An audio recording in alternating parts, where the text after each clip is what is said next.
This is everything you need to know about touring Istanbul in 24 hours. How's it going, everyone? It's me from the channel. Today we are talking about how to tour Istanbul in just 24 hours. I am gonna be giving you some key things that you need to know before you go, and then a proposed itinerary for your trip.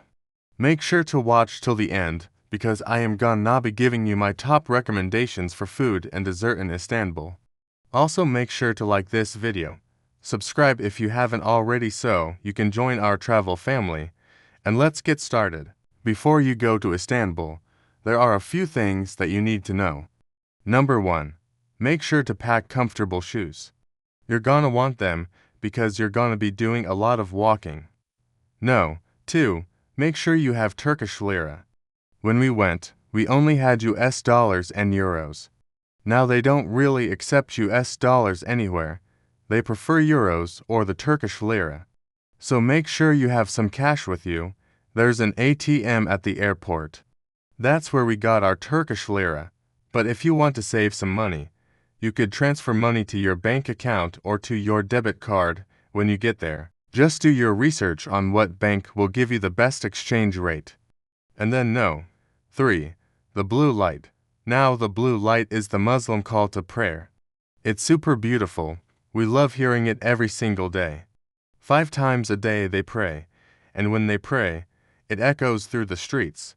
And you can hear this everywhere, but it does start around like 5 a.m., 6 a.m., and it might wake you up. So, if you are a light sleeper, bring some earplugs. We are super thankful that we brought some, but also, it doesn't really disturb us. We just love listening to it, and it just kind of gives us this feeling that we're in Turkey.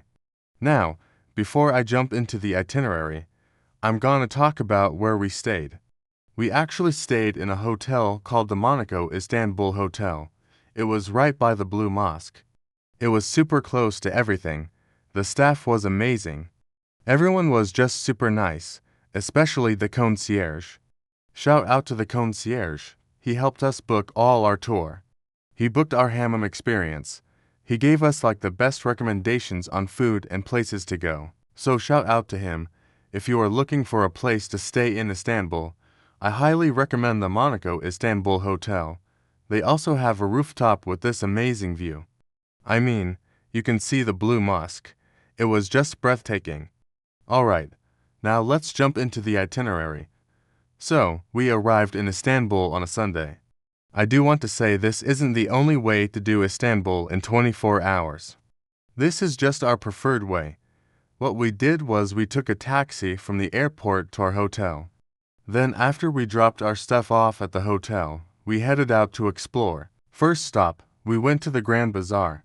Now, the Grand Bazaar is the oldest covered market in the world. It has been around since 1461. It has over 4,000 shops. So definitely bring your wallet and some cash, because you can buy just about anything here. I bought a bunch of Turkish Delight. I got it in different flavors. I got it in rose flavor, pistachios, and then also just the regular consistency. It was so good. I also got some Turkish candy. This is what I love. I got some chocolate ones, and then I got some fruity ones. These were super delicious. Then Alex, he got a hat and a shirt. And then of course you have to bargain. So bargain as much as you can. We heard that the people who work there, they are okay with you bargaining as long as you are respectful. Also, something interesting that I read is that if you are a non-Muslim, you don't have to wear a headscarf or cover your shoulders or knees. But if you are a Muslim, you do have to. After we exhausted ourselves shopping, we headed to Spice Bazaar. Now the Spice Bazaar, it's definitely a lot smaller than the Grand Bazaar, but it's just as beautiful. They have fresh pomegranate juice. Oh my gosh, so refreshing. It's just really good. Also, they have a bunch of spices and Turkish Delight. We didn't buy any more Turkish Delight. I think I had enough, but you can find anything here. You can find tea, which Turkish people are obsessed with tea. They drink it before they eat their meals. They drink it in between meals. They always have it with them. So, if you do go, bring some tea. We actually brought back tea for our friends and family, and they loved it. After the Spice Bazaar, we headed to a restaurant that the concierge recommended. It was called the Terrace Cafe Restaurant. It had great views of the Blue Mosque and Hagia Sophia, and then it had great food. I got the manish. It's kind of like pizza. And then Alex got the kebab. And then we walked off our food and headed to Topkapi Palace. Now Topkapi Palace was the home of the Ottoman sultans for 400 years. So, you can imagine there's a lot to see here. It's actually really big. So set aside about 2 to 3 hours if you want to explore the whole area. The entrance fee is 200 Turkish lira. It's actually free on the last Sunday of each month. We didn't know that when we went, but I guess we could have gotten in for free. But yeah, the palace is amazing. I mean, check out the architecture. It's just so beautiful. You can see the domes. They use a lot of domes in these buildings. That's one thing that I've noticed about Turkey is they love to build domes. The ceilings are always so intricate and beautiful, and they have these really cool patterns. The floors are made of these little tiles and they have these cool designs, too, so the palace was definitely worth it. And then, right next door, the Blue Mosque. The Blue Mosque was built in 1616 and it took 4 years to complete. It's called the Blue Mosque because of the blue tiles that they use in the interior design. But unfortunately, we couldn't go inside because they were doing some renovations. But hey, at least we could still walk around outside and take some pictures. Next, we walked to Hagia Sophia. Now Hagia Sophia used to be a church, then it became a mosque, and now it's a museum. For 954 years, it was the largest church in the world, and then for 500 years, it was the biggest mosque in the world. So, it's pretty amazing. It's known for its massive dome. Again, look at the domes that they used. It's just amazing. It's incredible engineering for the time period that they were building this. And it's just super cool to see. They have a bunch of mosaics. You can see them right above the entrance. They're just so intricate and beautiful. There's even a mosaic of Jesus.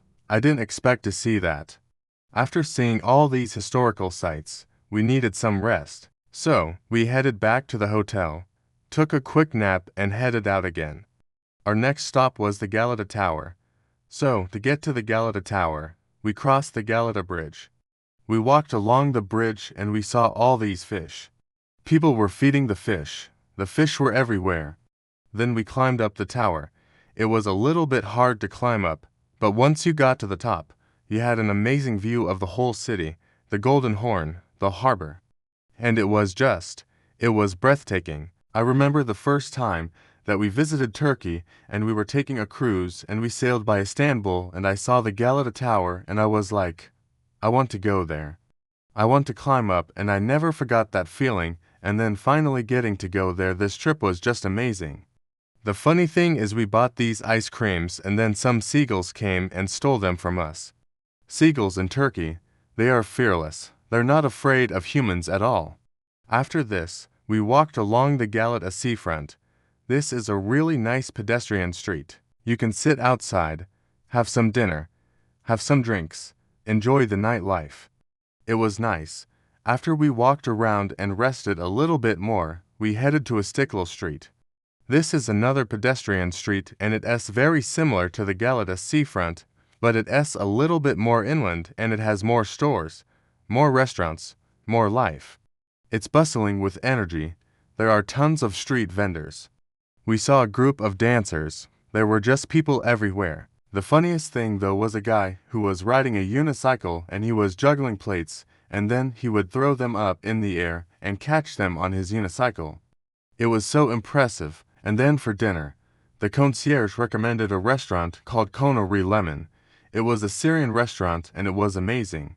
I got the Syrian kebab and it was so tender and juicy and flavorful.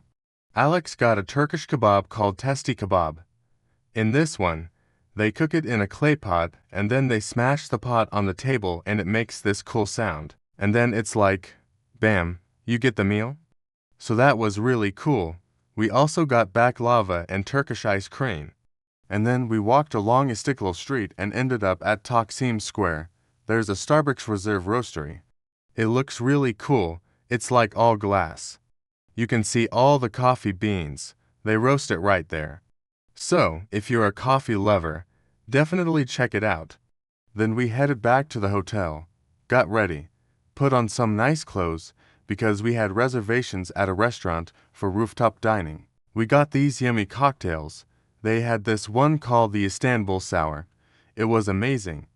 And then we had the most delicious meal. We started off with this shrimp dish. It had grapefruit and black lentils. It was tangy. It was spicy. The shrimp was cooked perfectly. Then we got this salmon tartare. It was so creamy, so smooth. Then we got this salad. It had beets and walnuts. Then we got some bread with oil and vinegar. This was so fluffy, so soft. I could have eaten this all night. We also got the beef. It was so tender, you could cut it with a fork.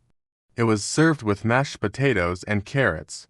And then for dessert, we got this chocolate cake. It had coconut and berries. It was light, fluffy, super delicious. And then we got this pistachio ice cream. It wasn't Turkish ice cream, but it was still good. So after this, we went back to our room, got ready, and we went to the rooftop bar. Their rooftop bar was amazing. You could see the city lights and the view was breathtaking. And then the next morning we woke up early, watched the sunrise, had breakfast, and then left to go home. Now, like I promised, I'm gonna tell you about my favorite food in Istanbul. My favorite food in Istanbul is the Turkish ice cream. You have to try it. It's different from any ice cream you've ever tried before. It doesn't melt. It lasts forever. It's thick. It's stretchy. It's so cool. I also love the desserts. I love the baklava, the Turkish delight. They have savory versions of those things, too, but I personally just love the sweet ones. And then, of course, you have to try the Turkish coffee. I'm not a big coffee drinker, but I still enjoyed it. And then, of course, the kebab. I love the Syrian kebab that I got. I love how tender and juicy it was. And then the Turkish kebab. It was amazing. Well, that wraps up our 24 hours in Istanbul. Let us know what you thought. What would you do? What wouldn't you do? Leave your comments below. And then if you liked this video, please give it a thumbs up. Subscribe if you haven't already so you can join our travel family, and we'll see you next time.